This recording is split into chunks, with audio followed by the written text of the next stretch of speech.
minha mensagem de hoje tem por tema a dor da remoção. Remover algo ou tirar algo de nossa vida que nos oferece algum benefício é muito desafiador. E todas as vezes que a vida, que Deus se predispõe a agir na nossa vida, para que algo ou alguém seja removido dela, essa remoção, ela vai causar dor, por medo, por sentimento de posse, ou simplesmente por conforto. Normalmente as pessoas não têm dificuldade, principalmente na igreja. Você quer colocar alguém num cargo, ninguém normalmente não te pergunta por que você está colocando essa pessoa no cargo. Aliás, ela é até perfeitamente capaz de entender que ela só está sendo colocada nesse cargo porque Deus a colocou naquele local.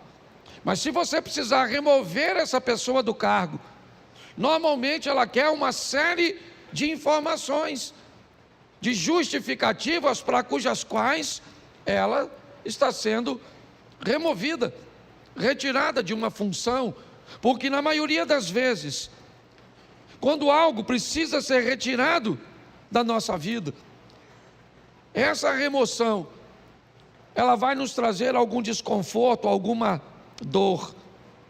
Porém, nós precisamos entender que depois que sai da nossa vida aquilo que tem que sair, só então estaremos prontos para avançar para a próxima fase. Quando nós somos capazes de entender isso, fica mais suave, menos doloroso ver pessoas partirem, ver empregos ficarem para trás, ver situações cujas quais achávamos vantajosas, expressivas e significativas partirem. Às vezes sequer elas ficam por muito tempo, porque não é o nosso destino, é apenas uma fase da nossa vida. A Bíblia inúmeras vezes nos dá exemplos sobre isso. Quando nós vemos a história da mulher de Ló, o que ela tem? Ela tem um apego àquilo que está ficando para trás. Ela está sendo arrancada, removida de sua casa, seus pertences. Ela só está saindo basicamente com a roupa do corpo. Então a dor dessa remoção, o apego àquilo que ela está deixando para trás, faz com que ela olhe para trás, mesmo diante de uma ordenança de cuja qual ela não deveria fazer isso, ela faz desobedecendo. E sabe o que acontece? Ela não tem mais futuro, ela é paralisada por aquilo. Aquela é uma situação que a paralisa. Mas pastor, muitas vezes nós precisamos retornar, precisamos dar uma olhada, sim, mas não precisa ser num looping onde você retorna onde estava. O movimento pode parecer o mesmo, nós podemos fazer isso numa espiral, onde você volta ao mesmo lugar que estava antes, somente não é na mesma altura. Volta, mas você sabe, quando um avião pequeno, ele precisa decolar num ambiente montanhoso, você sabe o motivo pelo qual o avião do grupo Mamonas Assassinas colidiu com a Serra da Cantareira? Porque ele não tinha força suficiente para decolar como um jato. Não havia nele potência o suficiente para alcançar uma altura. O piloto deveria ter decolado utilizando um sistema de espiral. Decolaria mais baixo, então retornaria e ganharia altura para que conseguisse transpor aquele obstáculo, aquela serra. Quando a vida vai tirar algumas coisas de nós, e ela precisa tirar, e é isso que eu vou te mostrar em 3 exemplos, nós precisamos estar preparados para lidar com essa dor da perda, da separação, de algo ou de alguém que precisa ser retirado da nossa vida, porque senão nós não vamos transicionar de fase. Há quanto tempo você não muda de fase na sua vida? Há quanto tempo coisas ruins não acontecem, mas também não acontecem coisas boas? Quando você vive num dinamismo, é lógico que nem sempre coisas boas vão acontecer. A dinâmica da vida traz consigo coisas ruins, mas coisas boas também acontecem. E nós vamos vivendo e crescendo, evoluindo, mas se nós não soubermos lidar com essa situação, nós vamos ter problemas. O primeiro texto que eu quero usar é um exemplo disso num milagre. Segundo o livro dos Reis, capítulo 4, verso de número 4. Põe para mim na tela, por favor. Segundo livro dos Reis, capítulo 4, verso 4.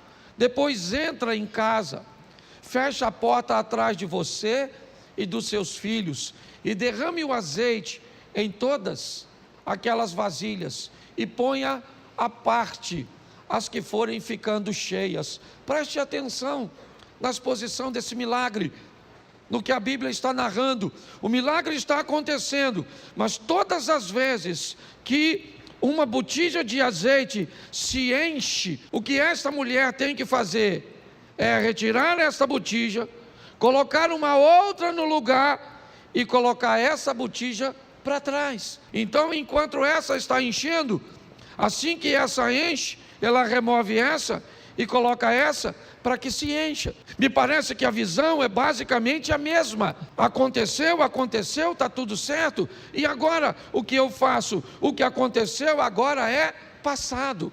Eu tenho que voltar para o ambiente onde as coisas acontecem, e não utilizar o verbo no passado. Eu tenho que entender isso. Nós não podemos ficar vivendo, a mesma estação o tempo inteiro. Então aconteceu, tá bom, foi bom ou foi ruim, passou, eu tenho que estar pronto para a próxima fase. Quando não lidamos muito bem com isso, nós podemos ter sérios problemas. E o primeiro é o pai da fé, Abraão. Presta atenção nesse texto aqui, coloca Gênesis 13, verso 14. Gênesis 13, 14, dá uma olhada. 14, por favor, e não 4. Isso. O Senhor diz a Abrão, depois que Ló separou dele, ou se separou dele. Olha para mim. Tera tem 3 filhos: Abraão, Naor e Harã. Harã se casou e teve um filho chamado Ló. E logo em seguida Harã acabou morrendo. Tera deixa Naor em Ur e sai com Abrão, com Ló, com Sarai, a esposa de Abraão, em direção a Canaã. Mas eles fazem uma parada em Harã e permanecem ali um tempo. Ali, o pai de Abraão, Tera, acaba morrendo. O que Abraão tem agora é apenas seu sobrinho Ló. É apenas o sobrinho. Ele não está mais em Ur. Não. O texto é claro. Todos os restantes, as pessoas restantes acabam ficando em Ur. O único que está caminhando com Abrão é Ló. Quando Deus aparece a Abraão e diz: Abraão, sai da sua terra e da sua parentela, ele não está em Ur, ele está em Harã. Note bem, a terra dele não era Harã, a terra era Ur. Mas Deus está dizendo para ele: se ele está ali naquele momento, aquela terra é a terra dele. Deus está dizendo para ele: essa terra onde você está vivendo, ela é sua no momento, ela é o lugar que você está. Ele já saiu, é verdade, de Ur. Seu destino era Canaã, mas seu pai parou em Harã, por motivo cujos quais eu desconheço, e acabou morrendo ali. E o que sobra para Abrão? Sobra Ló. Quando Deus diz: sai da sua terra e da tua parentela, a terra é Harã e a parentela é Ló. Apenas um parente.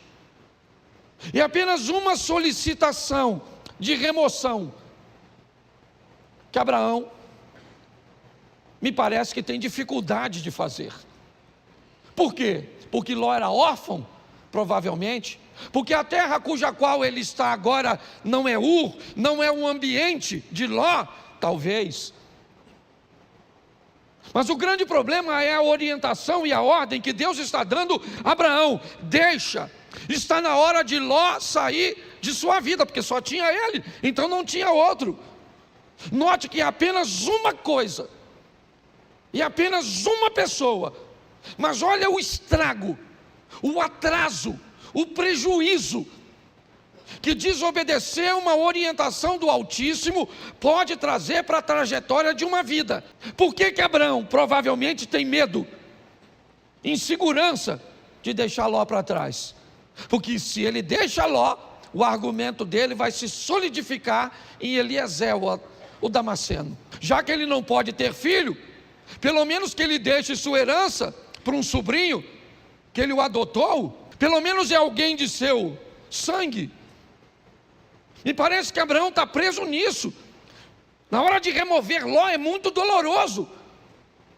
Por quê? Porque ele é a minha segurança no que diz respeito ao futuro. Se não for ele, como é que vai ser? Pois é. Às vezes, quando Deus quer remover algumas coisas cujas quais somos apegados demais, sem ela não veríamos uma saída. O que eu vou fazer? Como é que vai ser? É a única coisa que eu tenho, é a única corda que eu tenho para me segurar. E Abraão leva Ló com ele. Ele não consegue se apartar de Ló. E eu confesso a vocês que fora a sensação de ver seu sobrinho enriquecer, Ló não traz mais nenhuma alegria para a vida e ministério de Abraão. Nenhuma.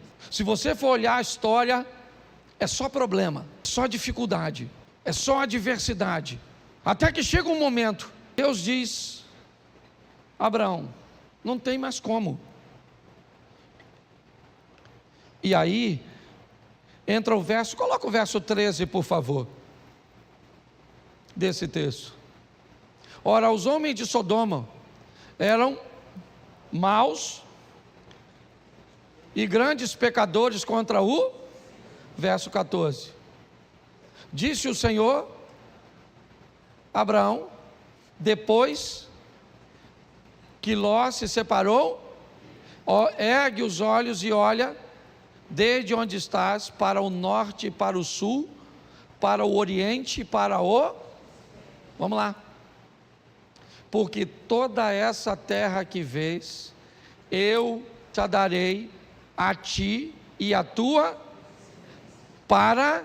Preste atenção, isso só acontece depois que Ló vai embora. Olha só, Abraão era rico, sim ou não? Sim.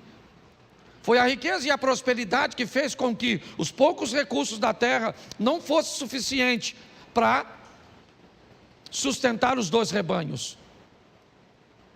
Há uma briga, um litígio entre os pastores de Ló. Então Abraão diz a Ló: escolhe para onde você vai, escolhe, decida para onde você quer ir. Note que Abraão não está preocupado com a direção, ele está preocupado com a companhia. Enquanto Ló caminha para Sodoma e Gomorra, lembra o verso 13? O que tinha lá? Homens que viviam em grandes pecados. Abraão não. O caminho de Abraão era outro, a rota de Abraão era outra.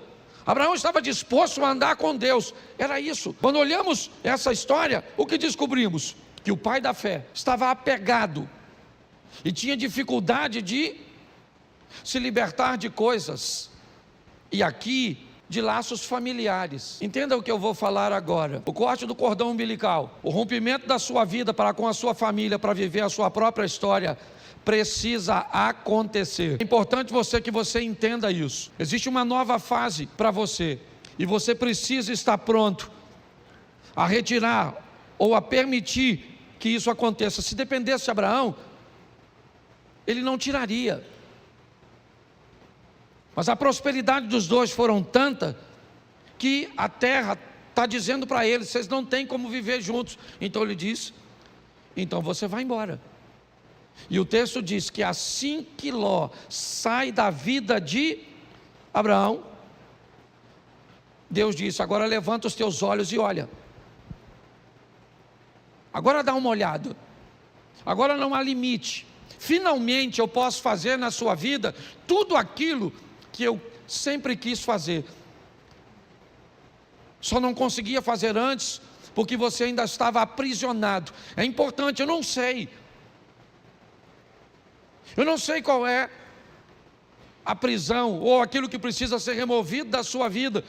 Eu sei que tem coisas, e principalmente quando o assunto são questões familiares, principalmente, é romper com uma mãe para dar um outro nível para o casamento, é romper com um filho para dar um outro nível para o casamento. Pare e pense. Muitas vezes nós precisamos, não é abandonar, não. Você vai ver o que Abraão ainda vai fazer mais à frente. Mas é importante que nós entendamos isso, que depois que Ló sai da vida de Abraão, as coisas tomam um rumo totalmente diferente. Então, por mais doloroso que seja, esteja pronto para viver essa remoção. Deixa eu usar a segunda, que eu não posso deter muito tempo. Jonas 1,15. Jonas capítulo 1, verso de número 15. Levantaram Jonas e o lançaram ao mar, e cessou o mar da sua fúria. Preste atenção, um barco está para afundar, e Jonas está nele. Qual é o problema da tempestade? É Jonas. Qual é o motivo de tudo aquilo que está acontecendo? É Jonas. Por que Jonas está ali? Porque o capitão do navio está ganhando dinheiro com Jonas. Jonas está ali porque comprou uma passagem.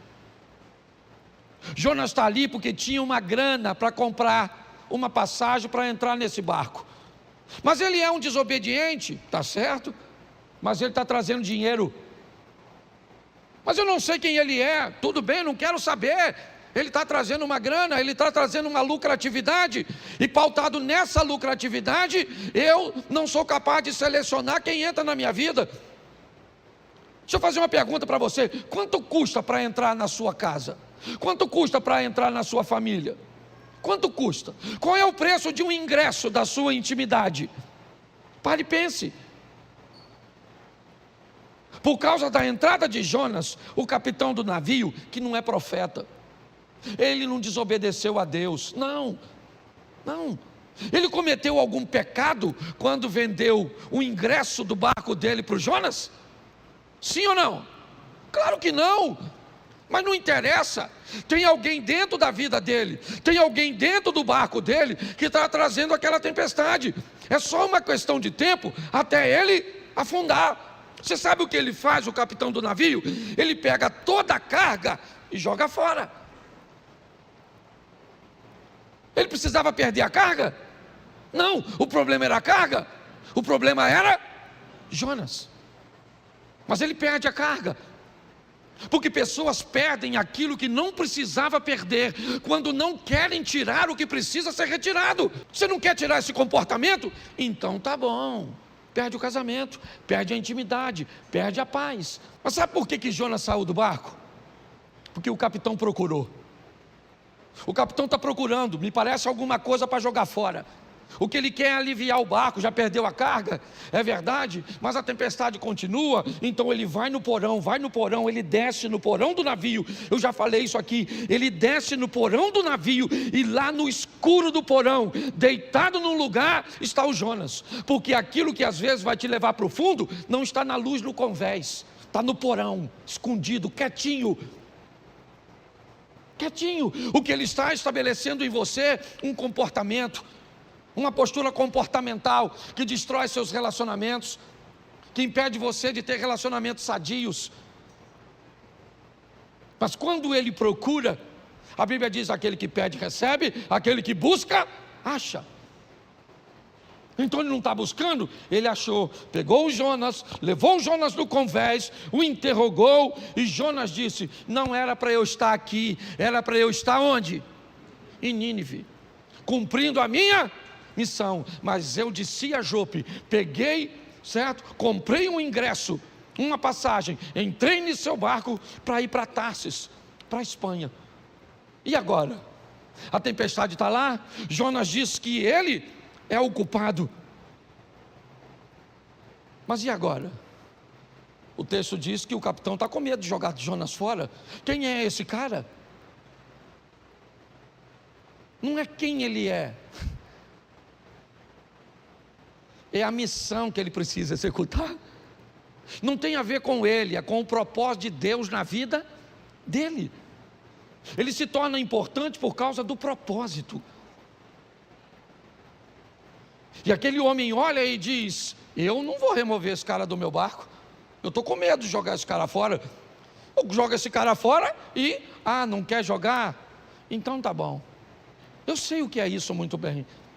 Eu trabalhei 12 anos numa empresa, foi lá que meus filhos nasceram, lá eu me casei. Eu não tinha um carro, eu usava o carro da empresa.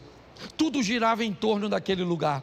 Eu não sabia viver, não havia nenhum outro ecossistema que eu conseguia enxergar, sabe, para me prover de um futuro. Não tinha. Não havia possibilidade, eu não conseguia enxergar. Eu sei hoje que existia, tanto existia que eu estou onde eu estou, mas na época eu não via. Eu estava totalmente apegado, e Deus usando todas as estratégias para me remover. Ele me tirou com mão forte de um lugar que eu não queria sair. Eu não estava vivendo em pecado, não, eu só não estava onde Deus queria que eu estivesse. Mas aqui eu não quero falar de Jonas, eu quero falar do capitão. É ele é o foco da minha mensagem, porque é o barco dele que vai afundar. Por quê? Porque tem alguém que não deveria estar na vida dele, na casa dele, na empresa dele, nos negócios dele, no ministério dele, e agora ele tem que jogar Jonas fora. Sabe o que ele tem? Medo de jogar. Só que ele não vê outra situação. Ele tem que jogar Jonas fora. Verso 15: e levantaram a Jonas e o lançaram e cessou a sua. Aí ele foi lá, mergulhou no mar, pegou a carga toda, trouxe de volta para o navio e seguiu direitinho. Sim ou não? Não. Precisava ter perdido a carga se tivesse jogado Jonas? Sim ou não? Mas perdeu a carga porque não achou o Jonas. Então fala para quem está do seu lado: acho o Jonas. Entendeu, querido? Acho que Deus está falando com alguma pessoa aqui hoje, certo? Você nem tem barco, mas tem Jonas. Tá certo? Ah, pastor, descobri hoje, o meu Jonas é o meu marido. Se Jonas é o seu marido, eu vou te dar uma notícia, dona: afunda. Porque tem gente, a turma que já está brigando, né? Fala: pastor, nossa, remoção, nossa, podia sair morto, mas afogado serve. Você está rindo, mas o assunto é sério.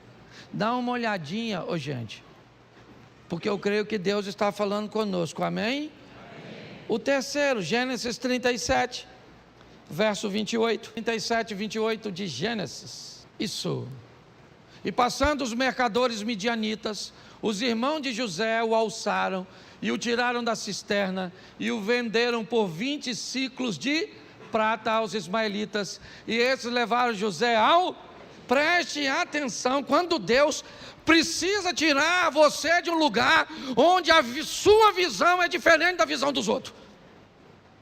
Por favor, se você veio para essa igreja, certo, e você não quer se encaixar nessa visão, essa é uma mensagem extraordinária para você. O José é um cara que ele vê o mundo, as coisas, ele aspira.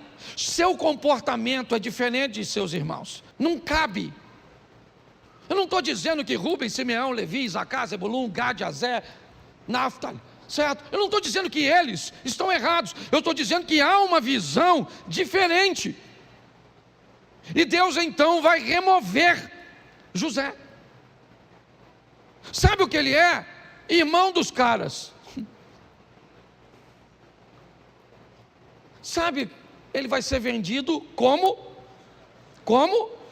Repita comigo: é melhor ser um escravo na mão de estranhos do que irmão de uma família de invejosos. O dono do escravo, ele quer o quê? O que ele quer com o escravo?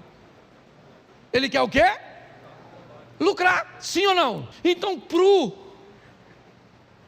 dono do escravo, quanto mais ele lucrar, melhor. O que o escravo vai fazer lá na frente? Se o escravo amanhã se tornou governador do Egito, o cara não quer saber. O que ele quer saber é o quanto ele ganhou quando vendeu o escravo. Mas um ambiente de invejoso, ele está preocupado com o que você pode se tornar no futuro. É isso que vai incomodá-lo. Então o propósito, enquanto o dono do escravo não se preocupa com o escravo amanhã, desde que tenha ganho com ele, O invejoso não, ele se preocupa totalmente com o amanhã, com aquilo que você pode se tornar. Porque na verdade, na maioria das vezes, todo mundo quer ver você bem, desde que não seja melhor do que ele. Na maioria das vezes é assim que funciona. José precisa ser removido daquele lugar. Não cabe ali. Mas pastor, fique tranquilo. Essa é uma questão de família, e uma família bem organizadinha. Não esqueça que esse cara, ele é bisneto de Abraão, sim ou não? Isso. Ele é filho de Jacó, que é filho de Isaac, que é filho de Abraão. Essa é uma história sensacional no que diz respeito à família. Por quê? Porque José é vendido pelos irmãos aos ismaelitas e vai para o Egito, como nós lemos o texto. No Egito, então, ele se torna governador, e depois de anos, seus irmãos vêm morar numa terra que ele conquistou para seus irmãos. Olha só, nessa história, os irmãos de José cabem na vida de José naquele momento que ele está lá? Sim ou não? Não. Mas quando ele migra para o Egito e se torna governador, quem é que vem morar com ele? Os irmãos. Tem gente que não cabe na sua vida hoje, mas vai caber. Tem ambientes que hoje precisa ser retirado de você. Talvez porque você não tem habilidade para lidar com ele. Mas todas as vezes que Deus quer remover isso, ou quer remover algo, alguém da nossa vida, se esse ambiente, se essa pessoa nos traz alguma vantagem, nós vamos ter sérios problemas. Isso aconteceu com Abraão, como eu citei aqui para vocês. Isso aconteceu com aquele homem que teve seu navio ameaçado porque alguém não devia estar lá, e mesmo na hora de remover foi desafiador. E para José também foi difícil ver seus irmãos ficarem para trás e ele ser vendido. Hoje, o que eu entendo aqui para todos nós é que algumas coisas precisam ser retiradas, removidas. Essa palavra veio a mim quando eu ouvi aquela ministração na Slavec, onde aquela ideia de graça que me trouxe até aqui foi ampliada, não diminuída, ampliada. É uma nova fase. É importante que nós venhamos a respeitar o tempo da mudança. É um grande desafio para nós. Eu não sei se você sabe, mas a história de Abraão começa com 75 anos de idade. Isaac nasce, Abraão tem 100 anos. Foram 25 anos depois. Ele teve que vivenciar tudo aquilo. Talvez por isso ele seja chamado o pai da fé. Hoje, muitas vezes, Deus tenta remover coisas tão pequenas. Eu vou falar aqui algo, não vou expor a intimidade de ninguém, mas não sei nem se o casal que eu atendi está aqui, mas não vou citar seu nome de forma nenhuma aqui. Eu estava atendendo agorinha mesmo um casal que corre o risco de se divorciar porque a mulher tem dificuldade de remover o celular, de remover o vocabulário. Se não fizer isso, o casamento acaba. Mas ela tem dificuldade de remover, porque todas as vezes que algo precisa ser retirado, nós temos muita dificuldade. Tenta fazer uma devocional toda manhã e você vai encontrar com diversos obstáculos que você precisa remover. Tenta levantar de manhã, fazer a sua oração, fazer sua leitura bíblica, fazer um período de meditação. Eu não sei de quanto tempo você pode, mas tenta fazer isso. A probabilidade de você não conseguir é muito grande, porque para colocar essas coisas em prática, você vai ter que remover outras coisas que você já faz e que lhe oferece conforto. Tenta orar toda noite com sua esposa, de mãos dadas. Tenta fazer jejum pelo menos 2 ou 3 vezes na semana. Tenta para ver. Pastor, por que é tão difícil? Porque antes de fazer aquilo, você vai precisar remover outras coisas que já estão estabelecidas, que te oferecem vantagens, que te oferecem conforto. Hoje a minha proposta, é trazer esse entendimento para você. Eu fecho aqui na minha devocional de sexta-feira. Eu vivi uma das maiores experiências, porque hoje não era para eu estar aqui.